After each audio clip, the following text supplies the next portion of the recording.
Chances are you wouldn't be listening to this podcast if you didn't need to change your life and get healthier. So take action right now. Book a call with Dr. Avadia's team. One small step in the right direction is all it takes to get started. Contact us at ifixhearts.com/talk. That's ifixhearts.com/talk.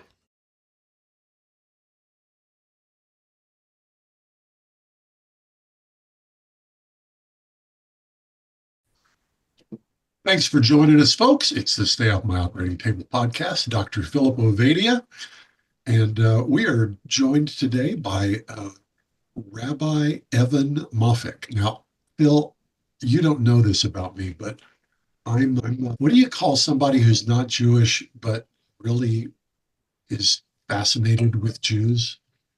That's me. Philo-Semite. Philo-Semite. I'm a Philo-Semite, so There I'm you super go. stoked about. I can't wait for this. If we end up talking nutrition the whole time, I'll probably just sit here and eat my oatmeal. But if we start talking about Judaism, Jack is going to get wildly interested. All right, enough of that.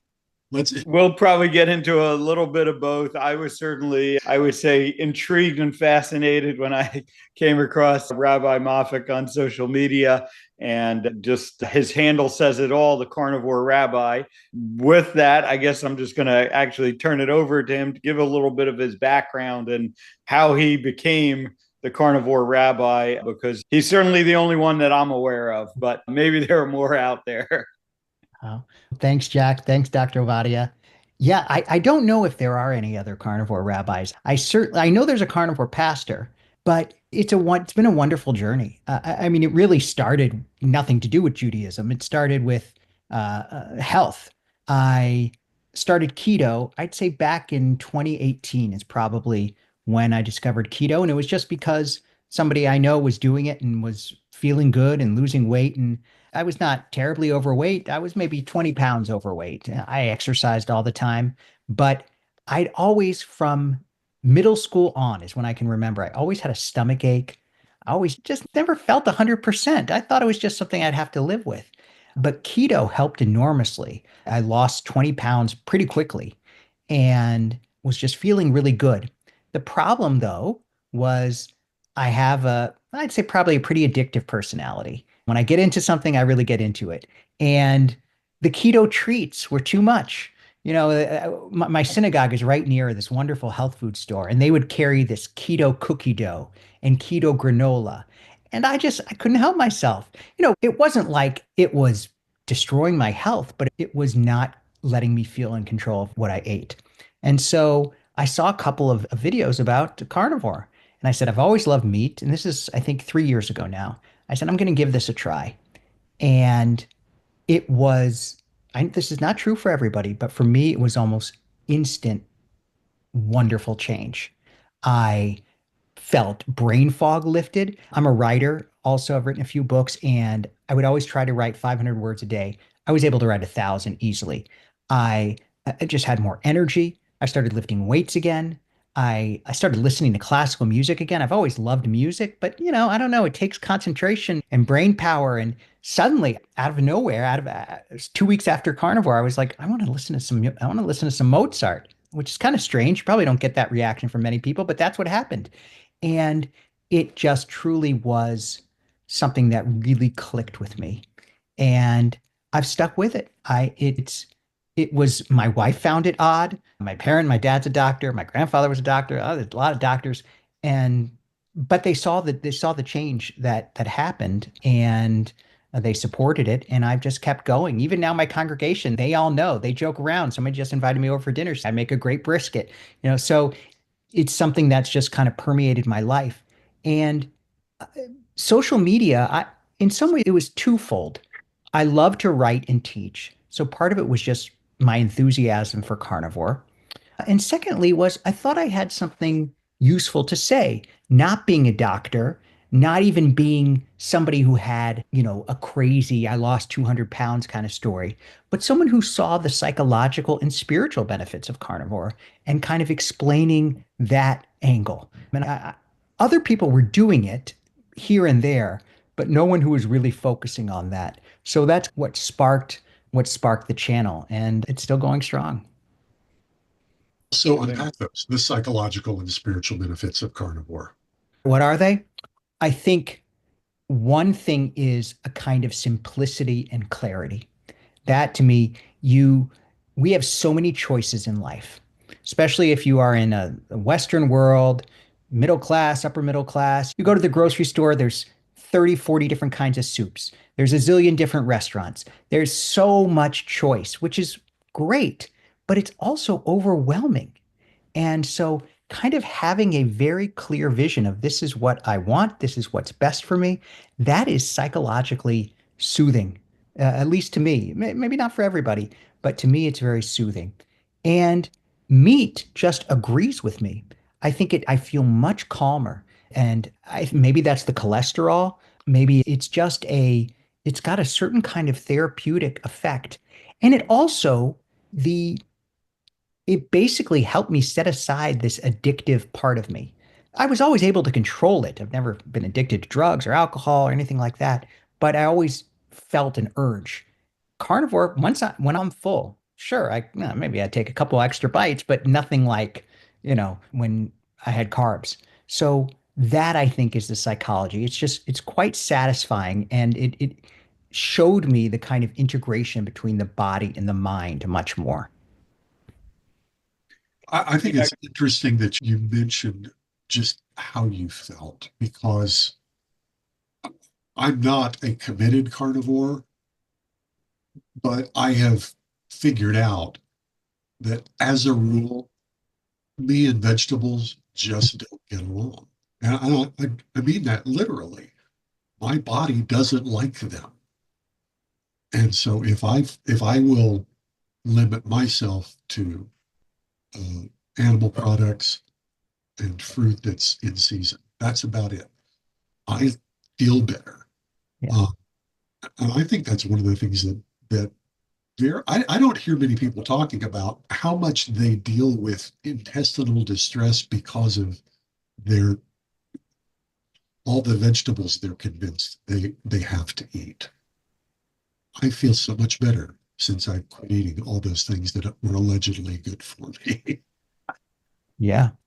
I mean, I guess it's hard to know how much of the benefit of carnivore comes from cutting out things versus how much comes from the meat itself. I mean, sure, it's probably both.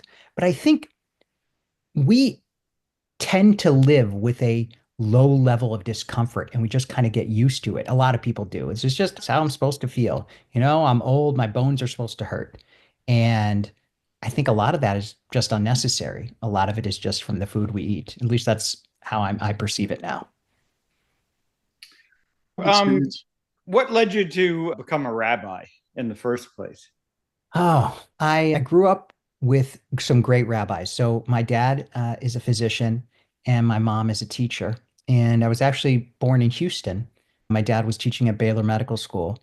And it happened to be that the public school in the area where we lived was not a very good public school. So my mom, the only private school that would take me at the time was the Jewish day school. So I ended up going to Jewish day school in elementary school, which my parents weren't very religious. I mean, they were Jewish, but it just happened to be this was the school that I went to, and I loved it. So I learned Hebrew as a kid, and I loved the rabbi. He was just a wonderful person. And then we moved to Milwaukee, and I went to public school, and I also loved the rabbi there, but I thought I'd go to law school. I did debate in high school. I was really into it, studied history at Stanford. Law school was the path. But something kind of clicked where I recognized I wanted to do something more service oriented.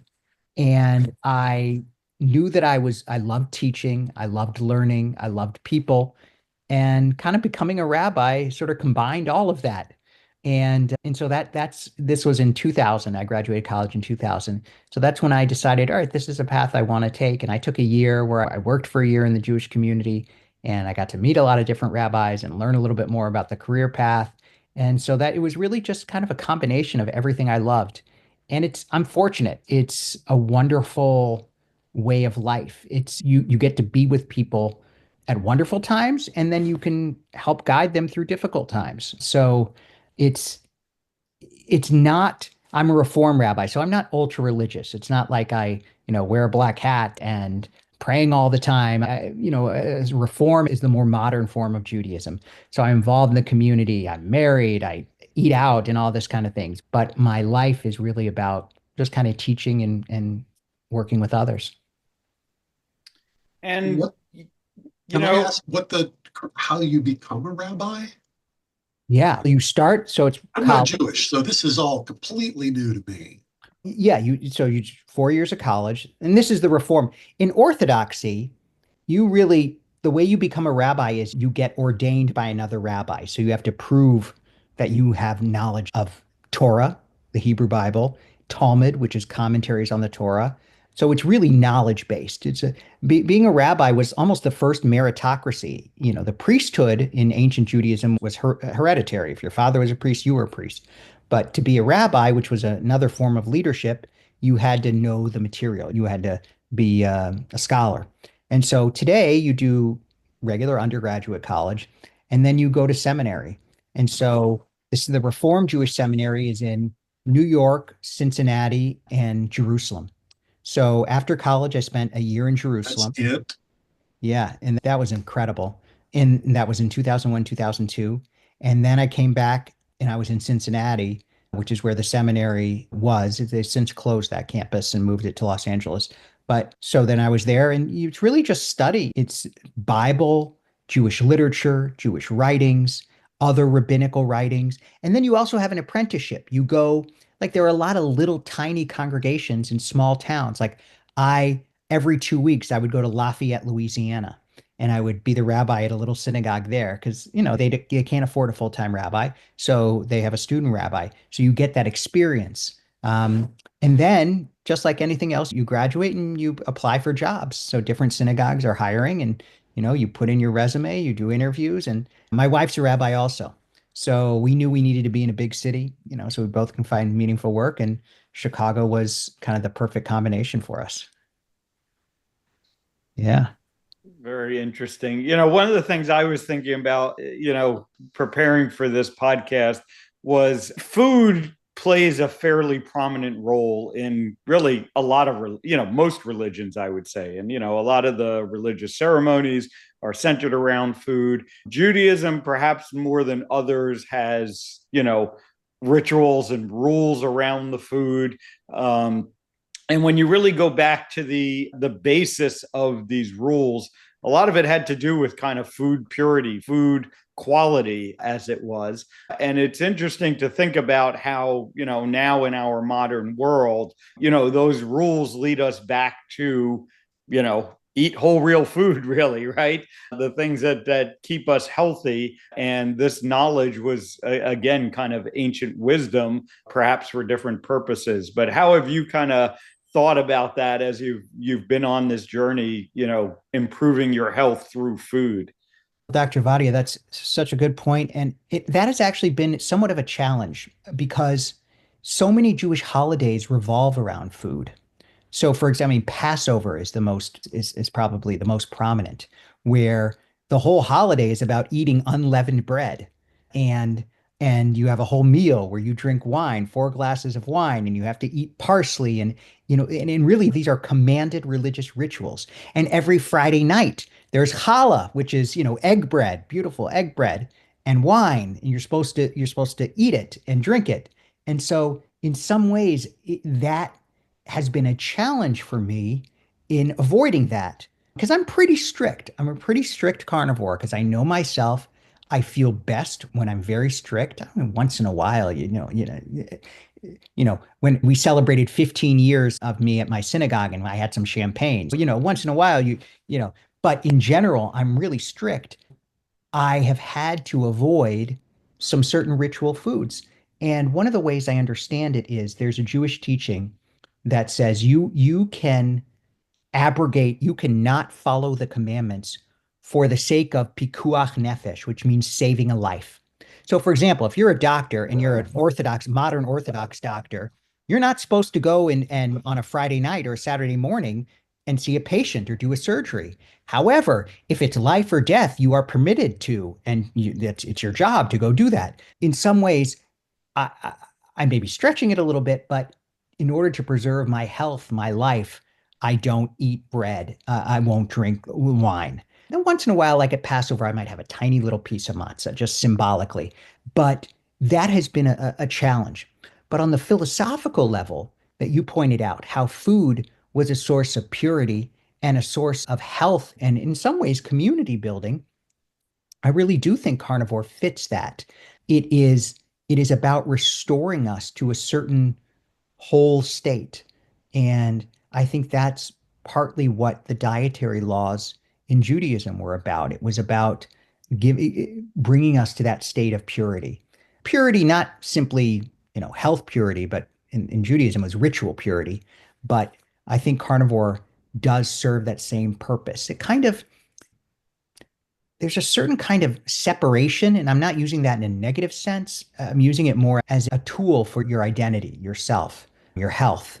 And the Jewish dietary laws help preserve the health of the Jewish community. Similarly, carnivore helps preserve the health of those who are carnivores. You alluded to it. Are there any specific instances where you've had to engage in some theological tap dancing? Not really. The hardest thing was not really theological, it was more social. And I think that social part is hard for a lot of people. But as a rabbi, part of my job is just connecting with people. When I first came to my synagogue, I would go out to lunch with people all the time and get to know them. And that was great and that was important. I can't really do that anymore. I do to an extent, I have to be just much more careful about it. I'll Yeah. go to a place where I know I can get, you know, good meat, no seed oils, or I'll go to coffee. And it's hard, when people have me to their homes, I have to say, really, this is what I'll eat. So that has been a little bit of a challenge on a social level, but it's also taught me a lot about people. And one thing I've realized is no one really cares about you as much as you think they care about you, which is a good thing. It's a good thing. So they might, okay, I only eat meat. Okay, they might think, oh, that's kind of weird for a minute. And then they just go on and do what they want to do. It's refreshing. It's refreshing. We're so self-conscious sometimes and we worry all the time about what other people are going to think. And they're not going to think that much about you. They're thinking more about themselves, which is fine, which is good. And I've kind of been able to sort of live as a carnivore and preserve that social part of my life. And it's actually even become kind of a joke, that people joke and say, we know Rabbi's not going to eat that. He'll just get a piece of steak, So it's sort of become part of my life. And that's made it easier. But there are, of course, still challenges. The social part remains probably the biggest challenge more than theological. Okay, that's good to know. Yeah. The maybe digging a little bit more into the psychologic, spiritual kind of deepening or improvements that you saw going carnivore. Talk a little bit more about that. And you mentioned being able to write more. Love to hear a little bit more about that. It's so true, Dr. Vadia. The health benefits are great. The weight loss, the feeling of energy, but it's the psychology. I used to just get tired easily. I used to get a lot of headaches. I have two young, well, now they're teenagers, but when they were young kids, they would exhaust me and I'd get impatient. Now I don't. I'm much more relaxed. I'm much more open. It really has this kind of soothing effect. And we just had the holiday of Yom Kippur, the Day of Atonement. And first of all, fasting is so much easier now that a lot easier now, right? Yes. It used to be such a burden. It's so much easier. And it's the day flows. There's a certain, there's just a greater ease with life. I find that I'm calmer. You think of carnivore, when you hear the word carnivore, sometimes you think of apex predator, an angry carnivore baring their teeth. It's the opposite. I'm much more peaceful and I think loving and open. I've always really, for the last 5 or 6 years, I've meditated regularly. And that has really improved, one could say, my ability to sit calmly and quietly has improved immensely as a carnivore. There's I think this is generally true. You don't know you were having the brain fog. At least I didn't. I think some people, I didn't realize the brain fog I had until it was gone. Just the writing, I really don't get writer's block anymore. It kind of comes out. And some of it is just some of it, I think, is just, biological. I would say, I mean, I would love to get your input on this, is the cholesterol, the calming part of it, not having carbs that are agitating. And some of it is just the simplicity.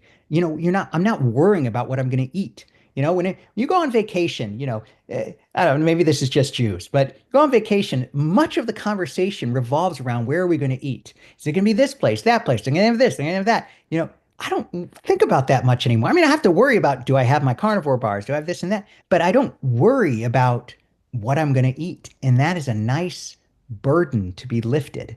And so I think that just frees up psychological energy. So, in just the feeling of being healthy, I'm 46, so I'm at that age where the body does definitely started to notice more hiccups in my 40s, and I feel better now than I probably did 10 years ago. So, all of that is I think improving the psychology of it, because I'm not a bodybuilder. I'm not out to impress anybody with, lifting things or looking incredible. I just want to feel good. And I think that's what carnivore has done more than anything. I don't know of anything else that gives you that much bang for the buck. It's not medicine, not drugs, not even, financial success, all that. Carnivore gives you a certain kind of freedom and buzz and energy that I don't think you can get elsewhere.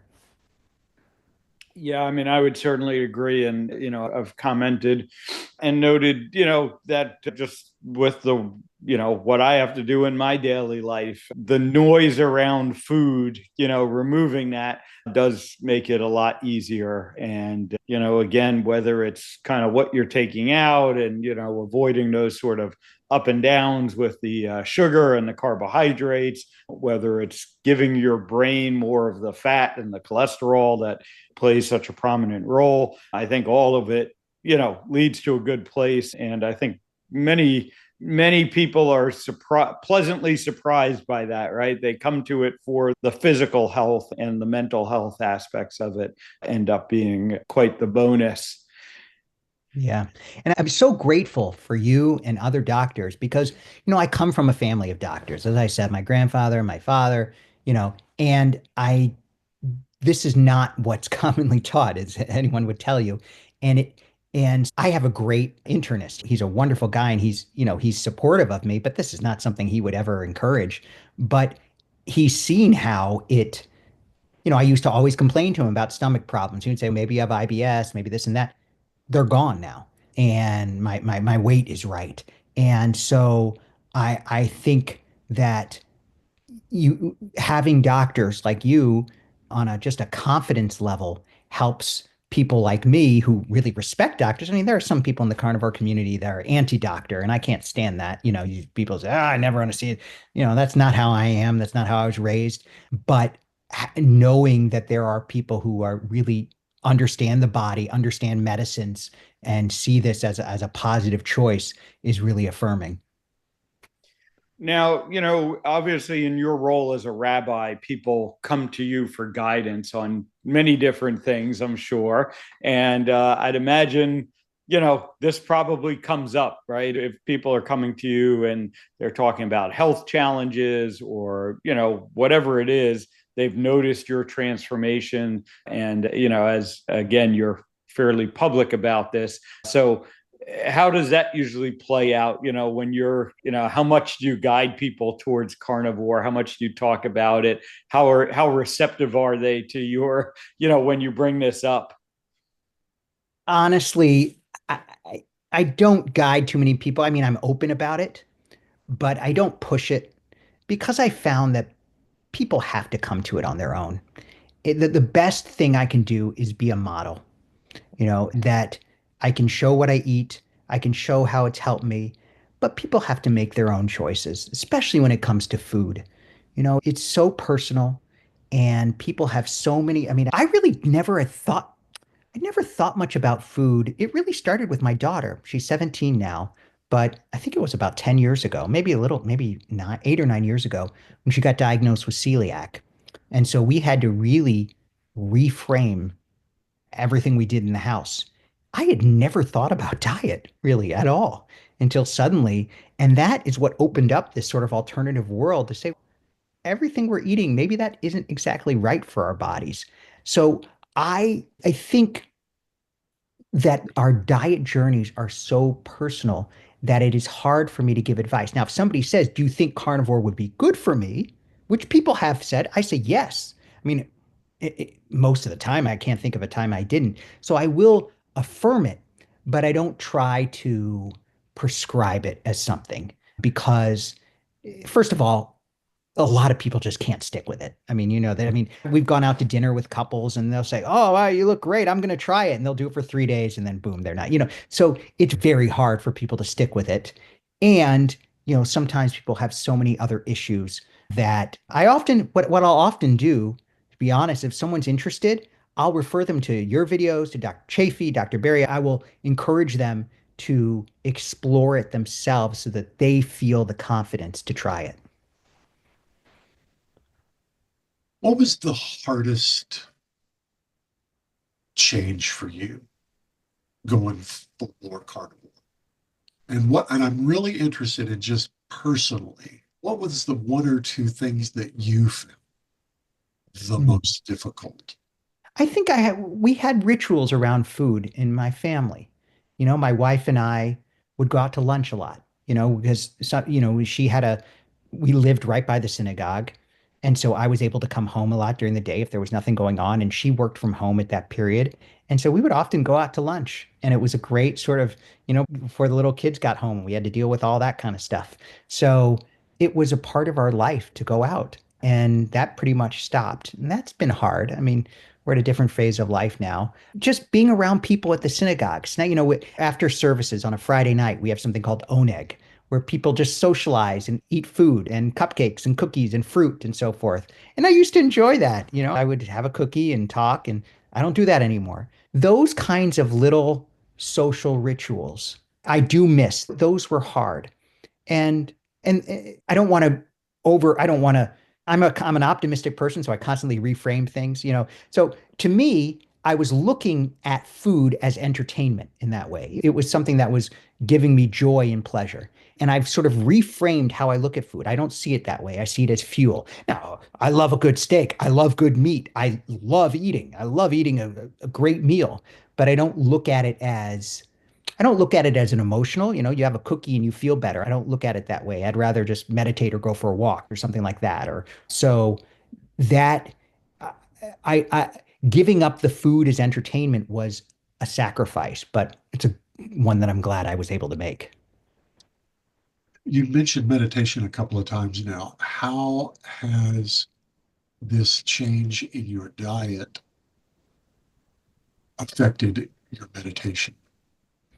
Oh, it's made it much better, which is kind of weird because if you go on a meditation retreat, they're all vegan and vegetarian. Like they serve it, which to me it's like the opposite. There are carnivore meditators. I've met them. I talk with them.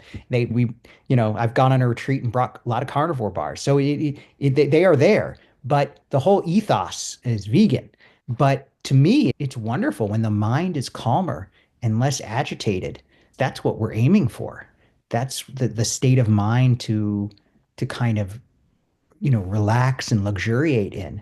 So I have found that my practice is improving. I mean, it's hard to say what improvement in meditation is, but I think it flows easier. There's less agitation, less movement. It's easier to feel grounded.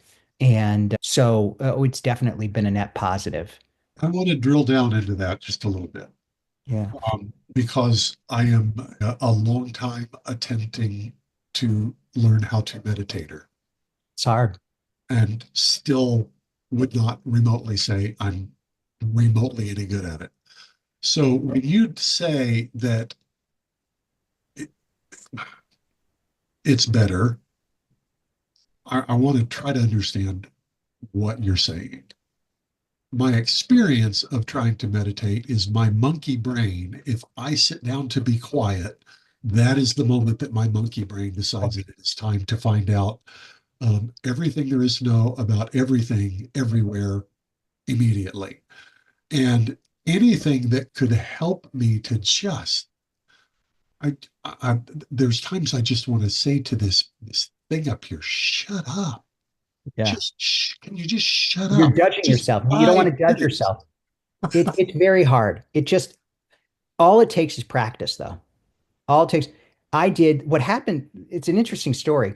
I've always been a runner, and which is funny because I would run, and it wasn't until I did keto that I actually lost weight. I was an overweight runner, even though I was running all the time. And I had a running injury, and I was laid up for, I think it was 2 or 3 weeks. And that's when, this is about 6 years ago, 5 years ago, right before COVID. So it was 5 years ago. So I couldn't really do anything. And I went through, there's this app called Waking Up, and he has a 40 part introduction to meditation. They're each like 10 minutes. And I just went through it. And I couldn't really move. I couldn't do anything. So I was forced to sit there. And that was what kind of taught me. And then it's just, that's normal. That's what your mind wants to do. It always wants to be off somewhere else instead of being in the present. And so you just have to constantly come back to the present, come back to the breath, come back to the breath. And then it starts to feel normal. You start to realize, okay, that's the mind doing this. I'm going to go back to this. Listen, and you just kind of get used to it. The mind, that's one of the misconceptions. You never have a perfectly calm mind. Your mind's always moving. It's just, can you go back to the focus? Can you go back to a relaxed state? Almost like being in a flow. As a surgeon, I'm sure you have to be in the zone when you're doing something. And that's sort of it when you can become an effective meditator, you are able to get in that zone of concentration. But that takes a long time to kind of be able to get to that state. And then you can't really stay in that state very long either. I mean, unless you're, the Dalai Lama, most people can stay in it for 30 seconds. It's a constant challenge. But I find even when I have the monkey mind, just sitting down for 20 minutes, 30 minutes, and not reacting, not getting up to do something itself is soothing and helpful. It's a good practice. Why do you suppose carnivore helps? I think just because it makes my brain feel calmer. I think part of that, I've always thought some of it is just cholesterol, that the hormone, the way, these sort of calming hormones that come. I don't, that part to me is still a mystery. I'd like, Dr. Ovadia knows probably much better than me. I think it's just the calming effects on the brain, just like the same, I'm definitely, my wife would say, undiagnosed ADHD. I have a hard time sitting still in a meeting. I'm, someone who's kind of always on my feet, excess energy, but I can sit through meetings. I mean, even people on the synagogue staff, we have these, hour-long, 2-hour staff meetings, and I used to just be going nuts. I would have to get up and do this. No, I sit there, and get through the meeting. And I think it's just the way carnivore somehow calms the brain. Bill? Yeah, no, like I said earlier, I think it's a combination of, taking out the, the sugar swings, the ups and downs that come when you're eating carbohydrates and you're primarily relying on, glucose for energy. We know that the brain, ketones are much more kind of steady, slow burn type of energy compared to glucose. And the brain, there's lots of evidence that the brain prefers ketones as its fuel source. And so I think it's part of, being in ketosis, not having the sugar to deal with, right? Sugar ultimately is a toxin to the body. And when you keep putting sugar in, the body has to keep figuring out how to get rid of it. And I think that really affects all of our organs. The inflammation aspect of it, probably important as well. But it really, it's, I think in the end, it's one of the more noticeable things with low carbohydrate diets broadly. But my experience was similar to yours in that, I was doing keto for quite a while. And when I made the switch to carnivore, it was just, it took it to the next level, even more of an improvement. And I really didn't eliminate that much. I was doing very low carb, kind of keto approach, and just whatever it is, it really the simplicity of it, I think, is one of the things that really was most noticeable for me, because you really didn't have to think about anymore, what you're counting or, recipes. And it just, carnivore is so simple is really, I think, what keeps me adherent to it, is just the simplicity. For sure. It's interesting. As I said, I'm pretty strict, but even just recently, we had the big Jewish holidays and it's a stressful time for me. And I usually just drink water. That's all I drink. But during this time, I felt a taste for sweetness. So I had some Diet Coke and I had diet for maybe a week or 3, 4 days. And I also had a keto treat just from, I got one of these keto, they're Boo bars. They have 2 net carbs and I had 2 of them. I had diarrhea for a week. It just stopped about 3 days ago. So I don't think I went out of ketosis, but I was not like just some Diet Cokes and some, of these keto treats. And it definitely threw off my body. But then it's kind of fun back on my sort of consistent, clear, simple carnivore. It feels great again. It's like a newfound appreciation. So I don't know if it really counts as cheating because it's not like I went and binged on carbs, but I left the kind of balanced, clear, simple carnivore that I had been doing for a while. And I'm actually kind of glad I did it because it reminded me of, part of the benefits of carnivore. My wife will occasionally eat something that she knows is terrible for her. She'll tell me, sometimes you just have to remind yourself why you don't do this. Sure. I'm interested in what do your meal days look like? In particular, I'm thinking I tend to not eat anything until midday. I'm kind of a 2 meal a day person.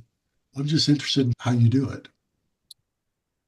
Yeah, it's changed at this point, and this has probably been true for the last 6 or 7 months, except for a couple exceptions here and there.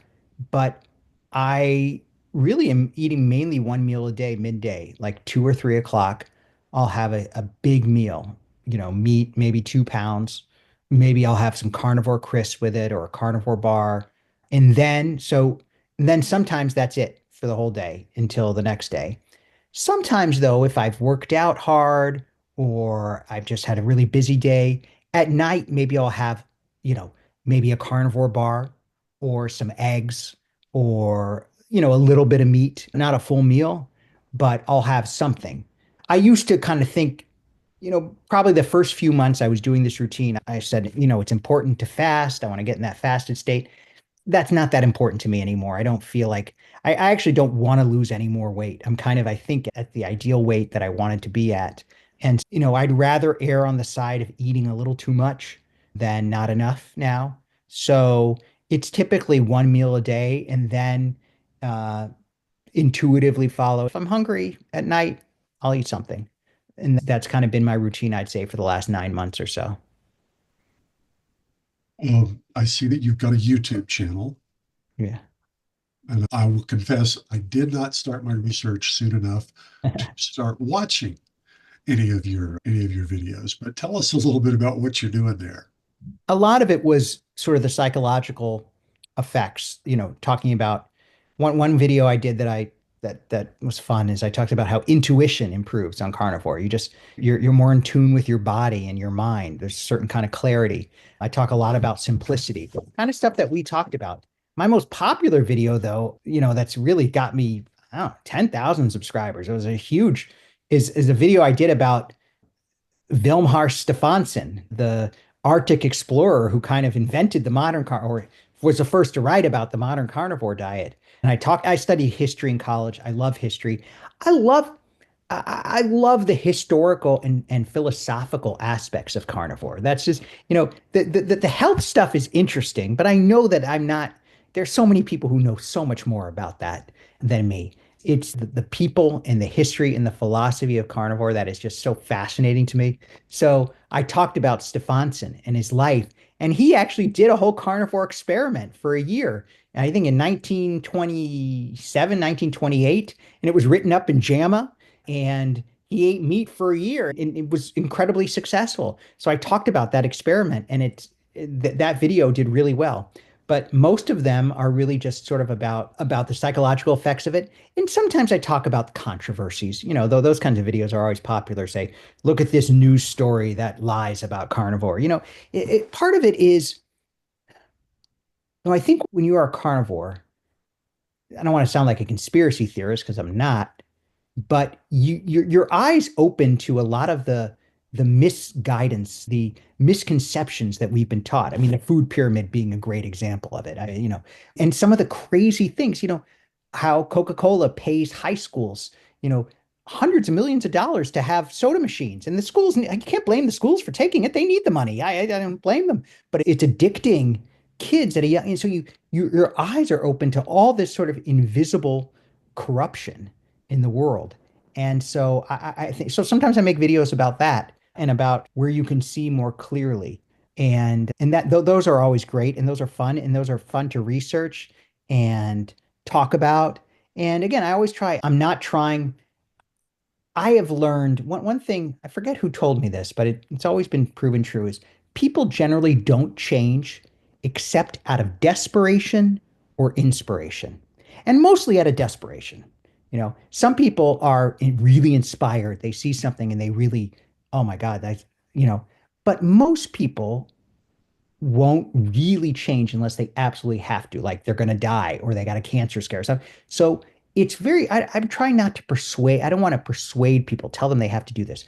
I simply want to illustrate some of the wonderful benefits of it and how, and almost give people reinforcement.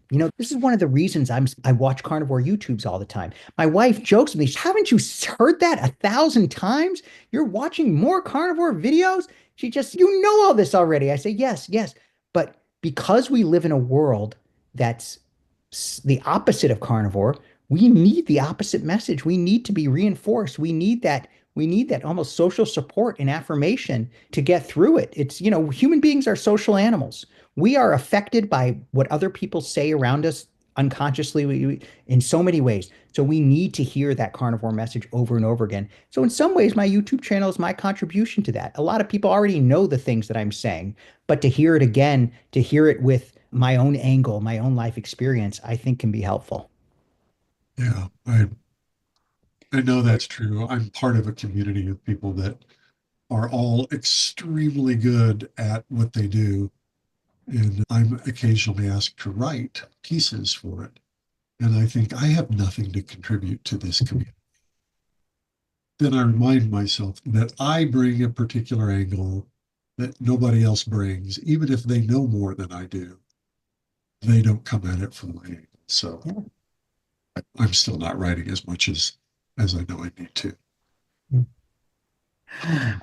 I wanted to circle back to one more, sort of the religious aspects as it applies to carnivore. One of the things that oftentimes gets discussed in the carnivore community, is how the meat is raised, and grass-fed versus grain-fed, grass-finished versus grain-finished comes up a lot. Judaism introduces this other aspect, the laws around kosher meats, and maybe talk a little bit about what that is, because I'm sure many in our audience won't be aware of it. And then maybe also talk about how you integrate that, if you integrate that, admittedly, not dictums that I follow, but I'm aware of. But I think it is kind of interesting as we think about meat quality and how the animals are raised and how they go through their life cycle. Yeah. Kosher meat, which I'm not strict about eating just kosher meat either, but it's slaughtered in a certain way. So you have to drain all the blood from the animal. It has to be supervised by someone whose position is called a mashgiach, whose job is to make sure that it is slaughtered. It goes through special processing factories. So it's just a more labor intensive way of slaughtering meat. And therefore it's more expensive. So there are kosher carnivores, not that many of them, but they do exist. It's just you have to buy this special kind of meat that is slaughtered and supervised in a kosher way. There are also meats that you can't eat. So most famous being bacon, which I generally don't eat. Again, I'm not strict of it. It's not like I'm against it, but I tend to eat beef bacon, which I like. So bacon, anything from a pig is not kosher in Judaism. It's one of the oldest dietary laws. In fact, there have been archaeological studies of sites from 4 or 5 thousand years ago, some that were Jewish sites and some that were non-Jewish sites right next to each other. And they find pig bones in the non-Jewish sites and no pig bones in the Jewish sites. So this is a very ancient prohibition. You can't eat shrimp. One thing that's interesting is there's a dietary law about not mixing meat and dairy. That means you can't eat a cheeseburger. I've pretty much solved this by I really don't do much dairy. Once in a while I have some butter, but in general, this actually simplifies things a lot in that just eat meat. But also historically, that's one of the reasons seed oils took off. Things like Crisco is they were sold to Jewish housewives in the 20s and 30s. There's all kinds of interesting ads because you could now make meat and use oils, but they weren't dairy oils, so you could mix the two. And that was one of the first ways Procter and Gamble sold Crisco. So that was kind of an interesting history. But in general, you don't. There are certain aspects that I also follow. I mean, I don't just eat kosher meat, but I certainly don't mix milk and meat at all really anymore. What do you suppose the original prohibition about that was for? What was the Um, the the Jewish sages say it was about life and death, that an animal, a dead animal, represents death, and dairy represents life, the cow giving milk to the baby. And so you don't want to mix life and death in that way. Who knows? Some of these are just ancient superstitions. Some I've people see the heard that dietary. What's that? I've heard that the prohibition against eating pork actually was a literally a health issue because back Pigs are then, buried, whenever roll around in their own mud and filth. And pigs just weren't, we didn't have a way of Not, having cl- raising not pigs. clean animals. Yeah. I mean, it kind Uh, of makes sense. You don't know for sure. It's hard to say. Maimonides, who was a great rabbi and doctor, said it was health.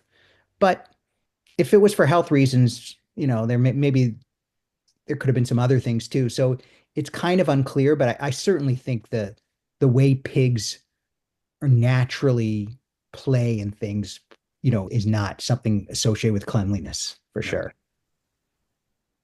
Bill, Yeah, and is there in terms of the rules around how the animal is killed, at least as I have always understood it, that was to make sure the animal didn't suffer, right? And out of respect for the animal's life, basically. And I think that very much aligns with I think most carnivores, and this always sounds strange when you're talking to a vegan, but I think most carnivores are more concerned about animal welfare and how the animals they're eating are raised, and respect for that animal that has given their life so that we can have our life be optimized. And that aspect of it I do find fits very well with the sort of carnivore ethos. No question about it. I am so much more aware of what I eat and where it comes from. And I get my meat at this farm store, and almost all the meat comes from this one farm in Wisconsin. So my food footprint is tiny, whereas, vegans are, getting, things made in China, wrapped here, shipped over, I mean, it is much more attuned to nature.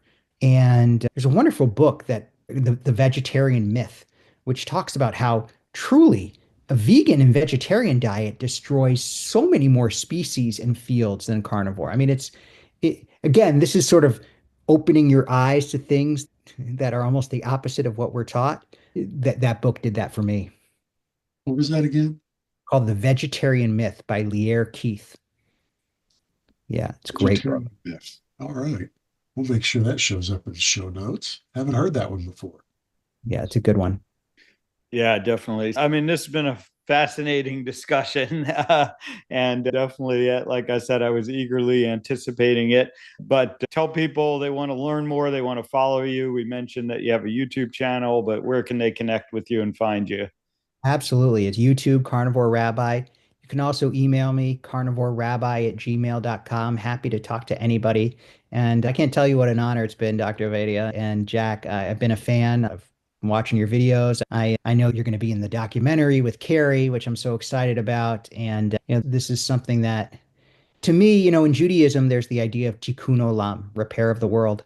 And to me, that this is a form of tikkun olam, repair of the world. And I think it's good for the environment. I think it's good for our health. I think it's good for our energy. I think it's good for solving problems. And so to me, it's a positive contribution to the world. Say that again. Tikkun olam. It's a Hebrew phrase that means repair of the world. Tikkun olam. Yeah. Repair of the world.